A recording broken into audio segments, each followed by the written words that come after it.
hope you're all okay. I thought I'd do my second video. It's just a follow-up really from the introduction, just to explain a little bit more and just basically to start off down the road where I want to sort of head for the channel really. I'm super nervous, so please forgive me. Yeah, okay, so I am 32, yet to be 33 in about a couple of weeks' time. I am a driving instructor and I've been doing that for 5 years. Self-employed, so yeah, absolutely love it. Best thing I ever did. So I kind of want to start with talking about when I sort of first got married and how my infertility started. So I got married in 2011, and as many people, you know, sort of go down the route to sort of, you know, buying a house and then obviously starting a family, that was a sort of route that I felt like I wanted to go down. That was where I wanted to be in my life. That was, you know, what normal people do. So we got married and we then brought our first house together, and everything was going okay. Straight away we pretty much did start trying for a baby, as you do.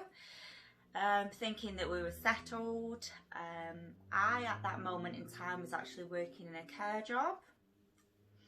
Yeah, I'm glad that I left that. I mean, I loved it at the time, but yeah, couldn't be doing it now. Not heading on to 33 anyway, you'd be killing me. So, yeah, I started to, obviously we started to try for a baby. And a lot of people say, oh, it happened straight away, it happened really fast for you. So we weren't really that worried, to be honest. We were both fit and healthy. Yeah, wasn't really that concerned. Anyway, as time went by, it was then sort of 12 months went by, and that's when you can then go and see your GP with regards to it's not working. Yeah, like, yeah, so we obviously needed a little bit of help or some support in that area. So when I went to see my GP, he just sort of referred me to some sort of scans, some basic sort of ultrasound scans, just to see what was going on. So that was what we did. Went to the ultrasound scan, and I remember a lady said, oh, there's like a little cyst on your right ovary, but it's absolutely fine because many women have them. And I'm just thinking, right, you'll probably just have some antibiotics or something like that just to drain it off. It's absolutely fine. It's only on one ovary. It actually isn't going to stop me from getting pregnant. However, it always still plays at the back of your mind, of course. So from then, we continued to sort of go and have like blood tests to see whether or not you're ovulating or not. So I was like a pincushion, but it was fine because it was what we wanted, so it didn't really bother me. Then we got referred to Congleton War Memorial Hospital, which isn't our closest hospital, but we were happy to travel because that was the closest one where they could deal with the fertility issues. So we went to there. They gave me tablets, something called Clomid, which basically helps your ovaries to produce more eggs, which makes it a little bit easier for women in my situation to get pregnant. That didn't work. So continuing from then, obviously we went and spoke to a GP, and he said, right, okay, I'll do some more blood tests and see obviously if the Clomid's worked. If it hasn't, what's been going on. Went and had some more blood tests done. I actually never got the results of those blood tests, and later did I find out they sent them to the wrong address, which is actually quite worrying because there was so much personal details in that letter, which, yeah, that's quite scary. Anyway, that's another story. So I went back and I was like, what are you looking for? Like, I don't understand. Like, you know, he said it was a cyst. I've had nothing that's going to sort of drain this cyst off. Like, no one's mentioned anything to me about it. So then I gets told that I need to go for an MRI scan this time, but at Macclesfield. So again, I'm sort of venturing further out of the hospital. So again, it was fine. It wasn't a problem. it was a bit of a nightmare because he actually couldn't get blood from me. So I just remember like sitting here, yeah, like another pincushion trying to get blood. And I know it's always very difficult when people try and get blood. I always use my right hand because I know straight away there's just one vein in there that everyone seems to go to. Any others, you've got no chance. And I went for my scan and everything was fine and we were all good, but actually we were feeling that we were actually getting somewhere with what was going on. So I had my MRI scan, went back to work the next day, everything was fine. We were just sort of waiting for the results from that. So yeah, it was all okay. From then, I was at work the next day and I again was working in care, but I was working like in the office, sort of doing people's rotas and stuff like that, which I was happy doing. Yeah, you know, there was a good group of people there. I was happy with it. And I get a phone call from an unknown number and I just answer it. So just because I'm, yeah, at work and probably shouldn't have, but you answer it. So it was a lady from Macclesfield Hospital and her name was called Vanessa, and she seemed lovely on the phone, really nice. She said to me today, am I able to go back up for a CT scan? And I was like, I was only there yesterday for an MRI scan, so I'm not sure why you need me so soon. And I was obviously panicking a little bit then. My heart started to race a little bit. The one thing I always remember that sticks into my head with what she said was, can you bring somebody with you when you come? And I was like, my God, what the hell does that mean? So I was all in a panic and a flutter, and yeah, it wasn't probably a good sight, to be fair. You know the ugly cry? I got it down to a T. So yeah, I was bringing Liam, my mum, I was just stressing. You need to come and get me from work. Oh my God, they need to go back up and see me. So yeah, I was a little bit stressed, to say the least. And when I went back to the hospital, they were like, we need to get some more bloods, or we need to do something else or whatever. And I was like, well, we had this problem yesterday. There was like 6 anaesthetists around me trying to get blood. I think that's what they're called, anaesthetists. It is now anyway. Well, so I think they were on full alert that I couldn't quite get blood easily. Give blood easily, rather. So fortunately, they actually got my vein. I think they remembered from the day before where to go. And yeah, I had my CT scan done, and we went to sort of loop then from a woman called Vanessa. And we went to like the main reception desk, and I didn't know her second name, I didn't really know anything. So I'd had my CT scan done and went to this reception desk, and I was like, hi, I've got an appointment, I'm not sure what time.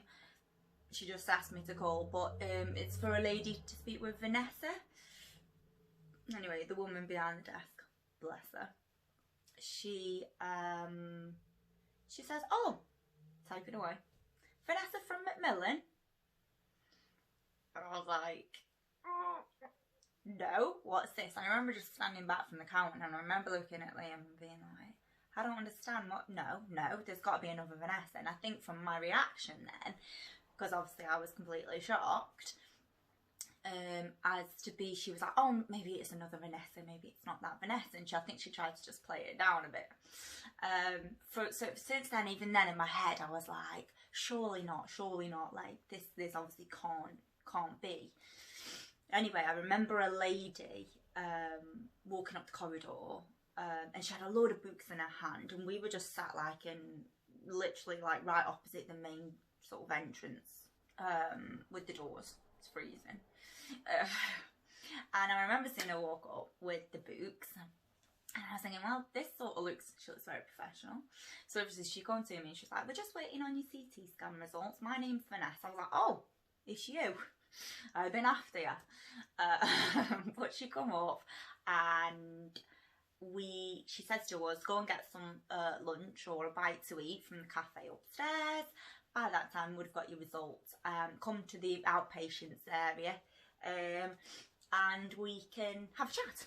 Alright, perfect, not a problem. So we went upstairs, had some lunch.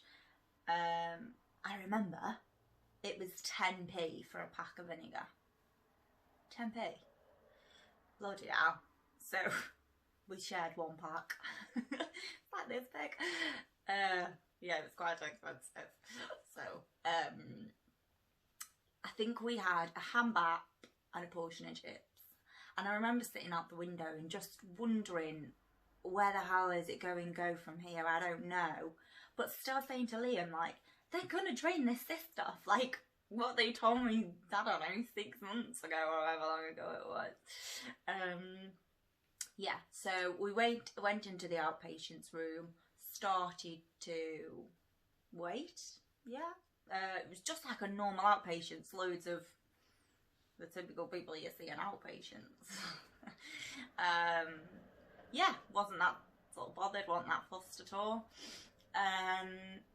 And I saw a lady come through some double doors, and we were literally sitting like right opposite these double doors, and I saw a lady come through. I remember she took something off from around her neck, and I thought that was really strange.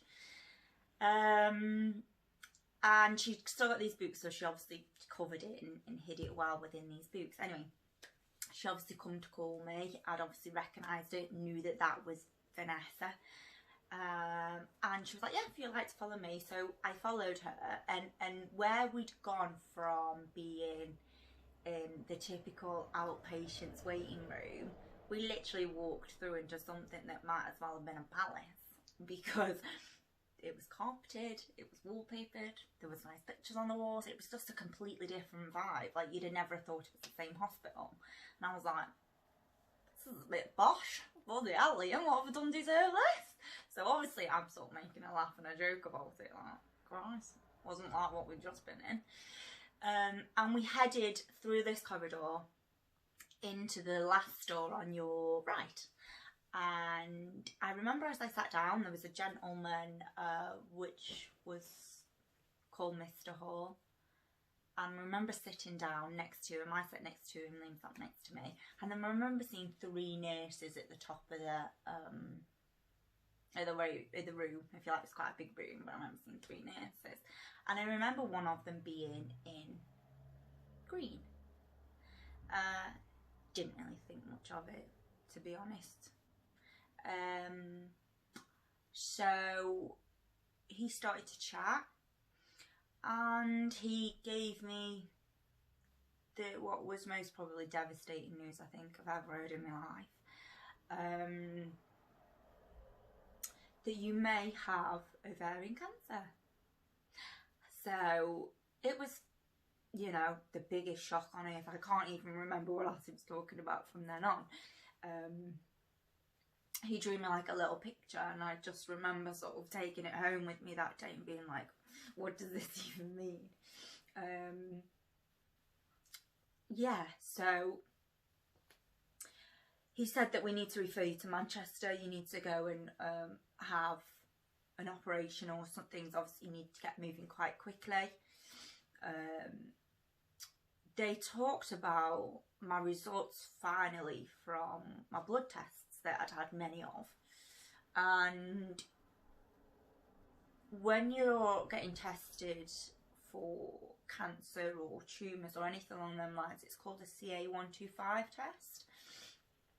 I hadn't got a clue what it was, to be honest, at first, and it just sort of measures your level in your bloods for your tumour markers.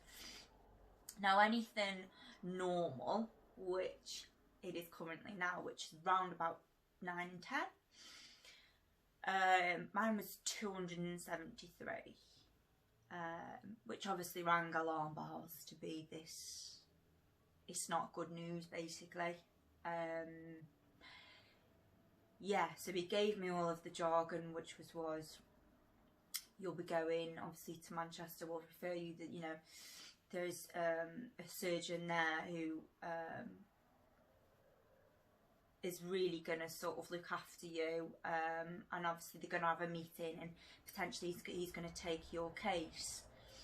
And obviously I was grateful that they were doing something, but in the same sentiment, it wasn't about trying or having a baby anymore. It was about, what the hell's happening in my life? Like, am I even gonna survive this? I just, yeah, it was something that was a huge shock. Yeah, to all of us, my family, everybody, Liam, it just affected us all.